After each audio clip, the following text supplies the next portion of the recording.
episódio 6 do Zero até o Destino, postando conteúdos todos os dias até eu alcançar o meu público. Meu diário da liberdade. I remember that I would teach the kids from my school, from my street. So I had like maybe 2 or 3 kids that we would play. I was older than them, maybe like 5 years older, I don't know. But we would play and I would take a whiteboard and I would literally teach them, like play games, I would teach them. And so since an early age, I was always the teacher. I was always the one who like would pass wisdom.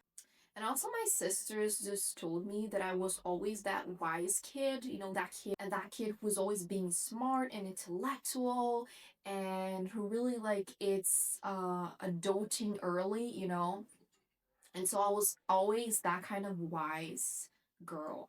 And so it was natural for me. But when I grew up, I was like, nah, I don't want to be a teacher. I don't want to be teaching grammar. I don't want none of this stuff. I actually want to do something more exciting. And I start actually baking cakes or doing things like that, or like maybe being a chef because cooking is something that I really love.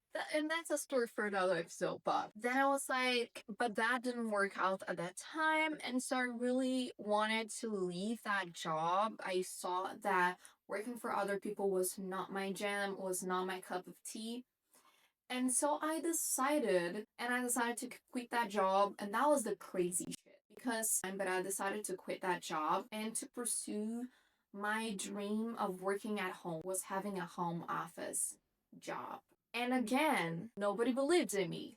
They're like, you're crazy, you're quitting your job, you have bills to pay, you're not gonna be able to do that, no one is hiring, don't do this. And it's something that I always said. And then I have this quote that it really follows me in all of my seasons, which is, are you ready to be called a freak? Because if you're not, then you're not ready to pursue what you want.